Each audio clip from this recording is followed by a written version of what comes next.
the diamonds in the rough I found so new. Hi, I'm Sherry here at the Party Scene Press with Trace Cyrus of Ashland High.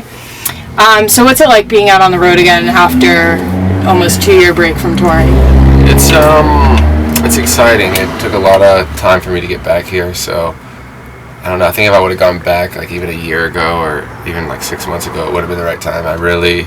I perfected my music. I feel like I've been getting better at singing. And I don't know, being on this tour with Breathe Caroline, the Ready Set, Breathe is like the most humble band I've ever toured with. They don't care about competition. It's about helping all the bands become, big and successful. And it's the right tour for me to jump on. So honestly, I feel like it's a blessing from God. That's what I feel like. I feel like truly like I've been praying every night, and finally after 2 years, God answered my prayers. And a lot of hard work and prayer goes a long way. So it's just I don't know. It's the best feeling in the world. I have no complaints. It's all good vibes every night. It's the best night of my life, and it just keeps getting better.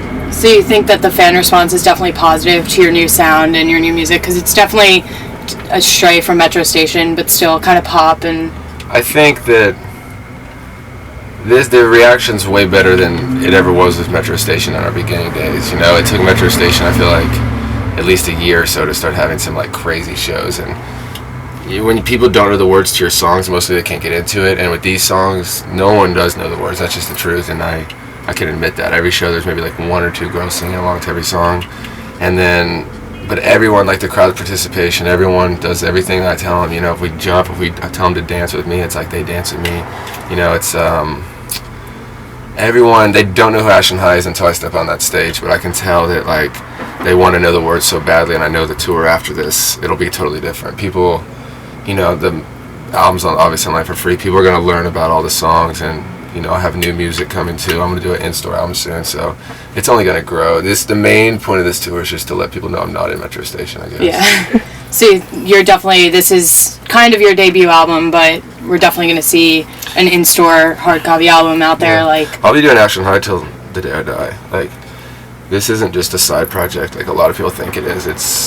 I'll never be in Metro Station again. Like unfortunately nothing could make that happen, truly. Like I've put too much hard work into this, and like Metro Station, our whole career, we didn't ever make more than 15 songs. Right. I've already made over 150 songs with Ashland High. So all of these songs have been in the work for a while, or were all these songs I did them all within the past 2 years. And then the mixtape, I did them all in November. It was just 9 days.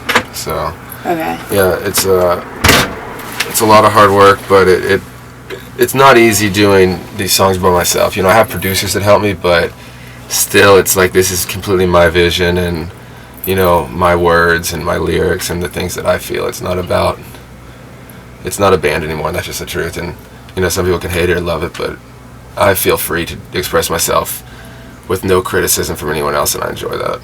Okay, so aside from your music, you have your clothing line, Southern Made, Hollywood Paid, and you have a new line coming out. What's all that about, and when does it come out? Yeah, I've been doing Southern Made, Hollywood Paid, I guess, for, maybe 2.5 years now, or maybe a little less, maybe 2.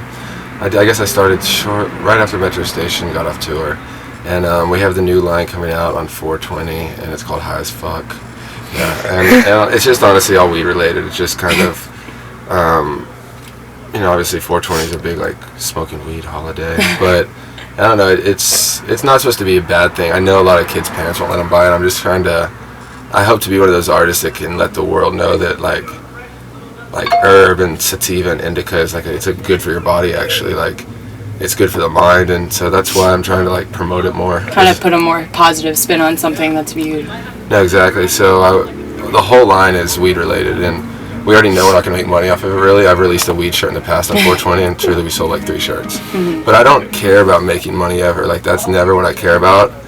I just care about being able to eat and survive. It's like, I'm not the type of person that gives a shit about, like, material items or goods or, diamonds and jewelry and shit like that is cool, but it doesn't really matter to me. As long as I can just keep living and, paying my band, it's like, that's what I want to do. So anything I do just with my clothing line to music, just calling it High as Fuck, it's like, I just want to do what I want and not have anyone tell me what to do, Right. It's like, because that's with Metro Station, the label acts like they're just going to let you be the artist and be free, and labels just lie. They lie to you. That's just the truth. Like, I was lied to since day one of being on the record label, so I definitely won't make that mistake again. Okay. So more in terms of music, when Miley released her deluxe edition of Breakout, you guys had a duet on there that you performed on the Wonder World tour.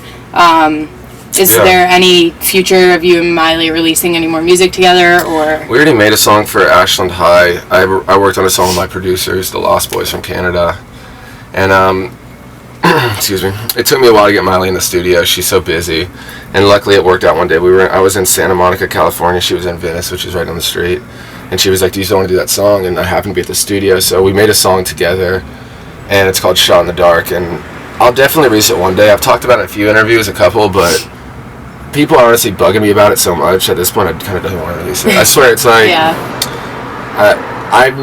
the only reason I do this song with Miley is because she's my sister. It's not to help my career. It's not to make money off of, like I just said. That's what people don't get. Like, I hate when people think I'm trying to ride off her coattails or something. It's like, we both just love to make music, so we did it for fun. So once Ashland High blows up and I'm like at the top of the pop charts again and I'm playing arenas, then once I've made a ton of money and I feel like I'm a celebrity because of my hard work, then we'll release the song, but not until then. That's why it took me 3 years to tour with Miley. You know, I toured with her once, and I could have toured her many times, I'm sure, right. But I never am like that. I never even told people my last name getting into the industry. I got my record deal without them even knowing who I was related to, so I take pride in that. It's like a lot of famous people's, like, when you have famous parents and siblings, like, a lot of people take advantage of that, and that's not my style, you know. So hopefully people can see that this is real music. This isn't, you know. No one in my family helps me do this. No one gives me money. Like, I fund everything. Everything I've ever had is from. I washed dishes since I was 15. You know, it's like, and people don't get that. A girl came up to me last night and was just like, I always talk about how hard it is, you know, on the road, and that I'm my own record label. I'm doing this myself, and she was like, you know, if your dad's Billy Ray and your sister's Miley, like, you know, why is it hard for you to, like, get money to go on the road and stuff? And it's like, because I'm not a spoiled brat. Your money, like, right. My grandmother, like, raised me as a kid, and I had a harder life than people know. That's why people, like, when they meet me, they see how hard I work. It's because I truly came from nothing. So when you come from nothing, just having something like this RV feels like a mansion to me. Right. You know, I didn't grow up in, like, the mansion that my parents lived in as a kid. So it's like I had a life that people don't know, and hopefully when people get to realize who I am in Ashland High more, they'll realize that I'm not just some rich kid who did music because his daddy helped him out, because that's not the truth. So that's all I need. They'll see. So who do you see yourself touring with in the future? Who do you want to tour with? Any bands that you had toured with previously? There's definitely bands I want to tour with that I toured with previously. The main band, I'd say Good Charlotte. But I want to stop. I feel like I always tour with guy artists. The Miley tour was the best thing that ever happened to me, just because it was so different, you know. when you definitely a different crowd than the like.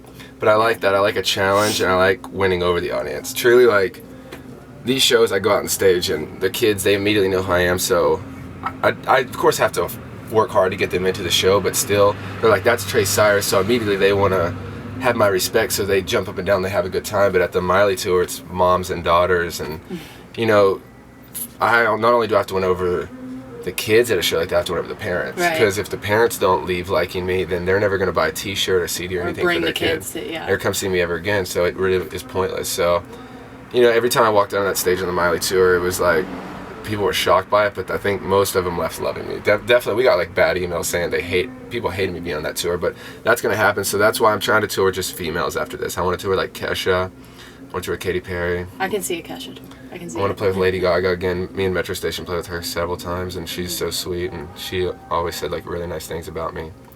So that's the main goal is like touring me open with Gaga. I truly feel like I'm one of those artists up there that are in the pop world, at least, that are completely different than anyone else. And I feel like soon my songs will be at a level where I can tour with her. You know, I feel like we have similar styles, and especially Kesha. Kesha's would be, I think, one of the first good female artists for me to tour with, to break out into that world. But still, I feel like Kesha's music's a little more fun and a little more, I feel like mine's a little more grown up now. I've been doing this 7 years. I've almost been doing this, 10 years. It's like, I've been doing this since I was 17, so people don't realize that. I'm only 23, so when I say that I've been doing this 7 years professionally, like signed, had a record deal, it's hard for people to realize that. Like, that's actually a long time, you know. So that's the goal. Is just getting.